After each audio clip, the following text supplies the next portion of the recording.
நாம் தமிழர் கட்சி சீமான் அவர்களுக்கு சசிகலா அவர்கள் 13 கோடி ரூபாய் கொடுத்தாங்க 2011ஆம் ஆண்டு அப்படின்னு சொல்லி நாம் தமிழர் கட்சியுடைய முன்னாள் நிர்வாகி சொன்ன அந்த விஷயம் இன்னைக்கு எல்லா இடத்துலையும் 13 கோடி ரூபாய் சீமான் வாங்கினாரா அப்படிங்கிற கேள்வியை எல்லா இடத்துலையும் எழுத வைக்குதுங்க.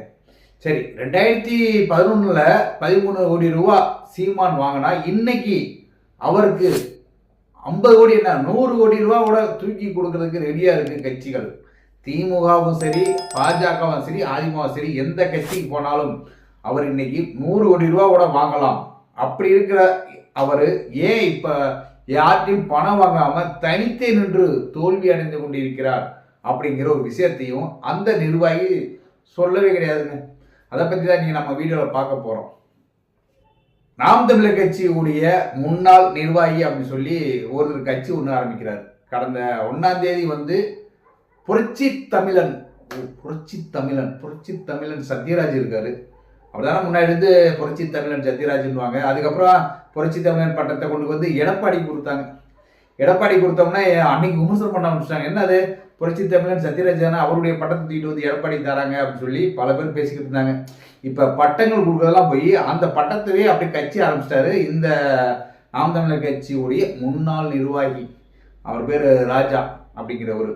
இவர் எந்த ஆண்டு என்ன நிர்வாகத்தில் இருந்தார் அப்படிங்கிறது தெரியல. கேட்டால் அவர் நான் நாம் தமிழர் கட்சியில் நிர்வாகியாக இருந்தேன் முன்னாள் அப்படிங்கிறாரு. எந்த ஆண்டு என்ன பொறுப்பில் இருந்தார் அப்படிங்கிற விஷயம் இன்னும் அவர் வெளியே சொல்லலை. வெளியே சொல்லாட்டினாலும் பல விமர்சனங்கள் பண்ண ஆரம்பிச்சிட்டாரு.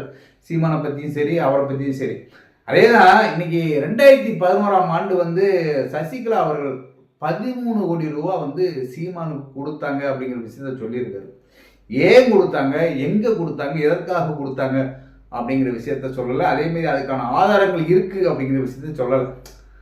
காத்து வாக்கில் சொல்லிட்டு போறாரு சீமான் 13 கோடி ரூபா வாங்கினார் அப்படின்ட்டு. சரி, 13 கோடி ரூபா கொடுக்குற அளவுக்கு அன்னைக்கு நாம் தமிழர் கட்சி வளர்ந்து இருந்ததா அப்படிங்கிற ஒரு கேள்வி எழுது.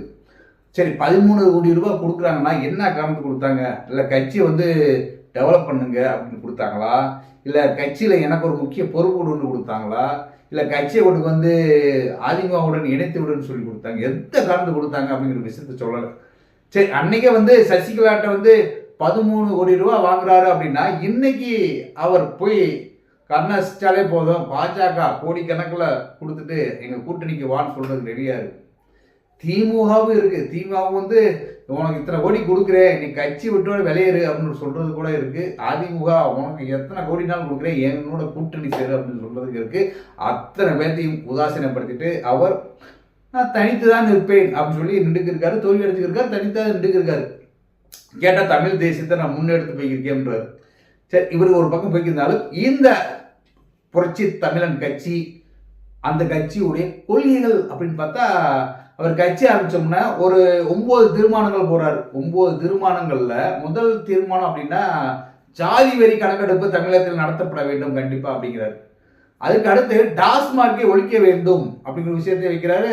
அதுக்கு கல் இறக்க வேண்டும். இன்னைக்கு பணக்கல்லாக இருந்தாலும் சரி, தென்னங்கல்லாக இருந்தாலும் சரி, கல் இறக்க வேண்டும் அப்படின்ட்டு சொல்லி பல விஷயங்களை வச்சு ஒரு 9 தீர்மானங்கள் போடுறாரு. 9 தீர்மானங்களை போட்டு அந்த கட்சியில் எத்தனை தொண்டர்கள் இருக்காங்க அப்படிங்கிற விஷயம் கூட பலருக்கு தெரியல. ஏன்னா தொண்டர்கள் தான் அங்கே அலைமோதணும். அங்கே தொண்டர்கள் அப்படின்னு சொல்லி அவர் பக்கத்தில் ஒரு 4-5 பேர் இருக்காங்க.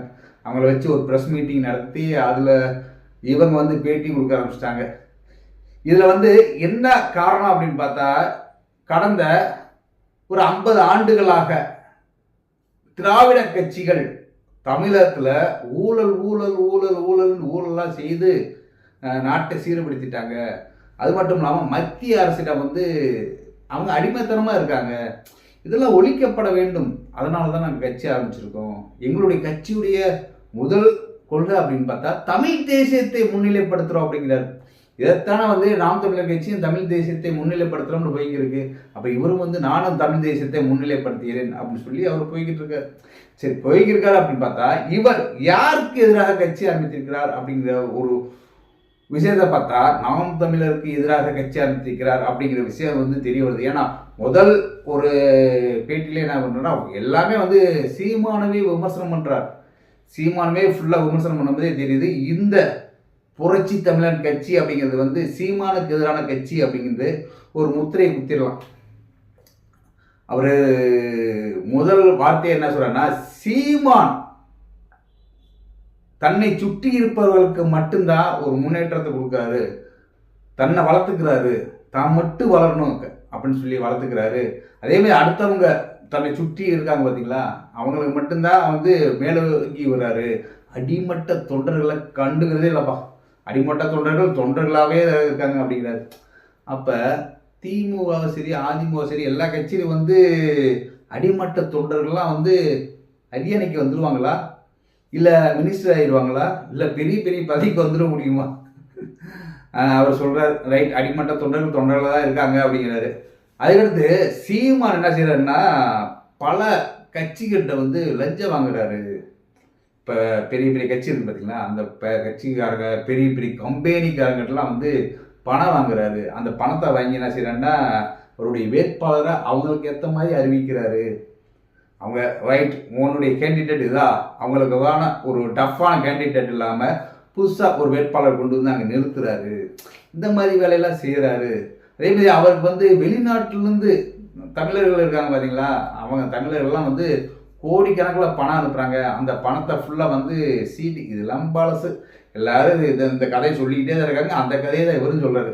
பணத்தெல்லாம் வாங்கி அந்த பணத்தை வச்சு இவர் சொத்து நிறையா வச்சுருக்காரு. இவங்களுடைய மனைவி பேரில் பல சொத்து வாங்கி வச்சிட்டாரு.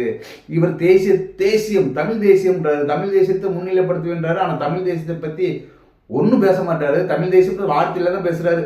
தமிழ் தேசியத்துக்கான எந்த முயற்சி எடுக்க மாட்டாரு.